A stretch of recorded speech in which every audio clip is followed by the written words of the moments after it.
Comment jouer à Urban Operations? Présentation des règles essentielles concernant l'activation d'un bloc. Vous avez sans doute déjà vu la vidéo sur les mouvements d'un bloc. Voici maintenant tout ce que peut faire un bloc lors d'un tour de jeu. Les règles d'Urban Operations vous permettent de réaliser simplement sur le plan de jeu l'essentiel des actions accomplies par des combattants dans une zone de combat urbain. Avant d'aborder les actions des blocs, il faut comprendre la notion de point d'effet.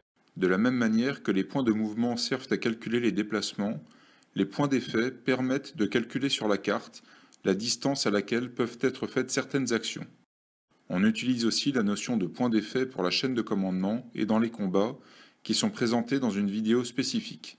Les points d'effet fonctionnent de manière similaire aux points de mouvement, mais les effets franchissent certains terrains interdits au déplacement, comme les façades. Vous en verrez tout le détail sur l'aide de jeu Effet des terrains. Une autre notion importante, la valeur opérationnelle.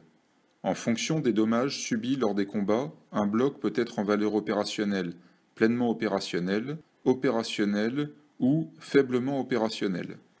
À chaque tour, un bloc peut être activé, c'est-à-dire soit se déplacer, soit faire un mouvement court et réaliser une action. L'action peut être effectuée avant ou après le déplacement. Le bloc effectue son déplacement et son action en une seule fois. Quand le bloc a été activé, on pose sur lui un marqueur activé. Le bloc peut aussi réaliser une réaction qui est détaillée dans la vidéo sur les actions du bloc. Il reçoit dans ce cas un marqueur réaction. Un bloc peut, au cours d'un tour, être activé et effectuer une réaction. On lui donne dans ce cas un marqueur consommé. En début de partie, un bloc est debout. Les informations ne sont visibles que par le joueur de son camp. Si le bloc a été identifié, par exemple parce qu'il a employé ses armes, qu'il a subi un tir ou qu'il a été observé, il est dévoilé. Lors de leur déplacement sur la carte, les blocs peuvent entrer en contact avec des blocs adverses. Les deux blocs sont automatiquement dévoilés.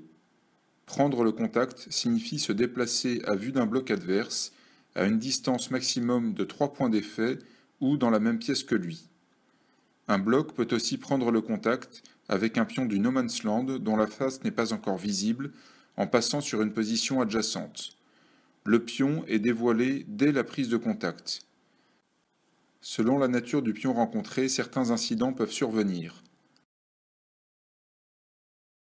Un dernier point. Passer à proximité de la population la fait fuir.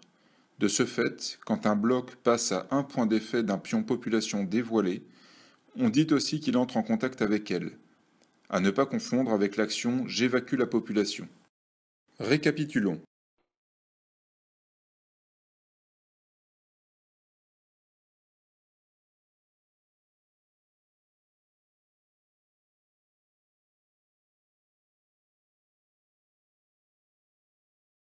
Vous connaissez désormais l'essentiel sur l'activation des blocs.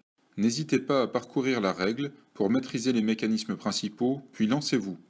Bonne partie d'Urban Operations.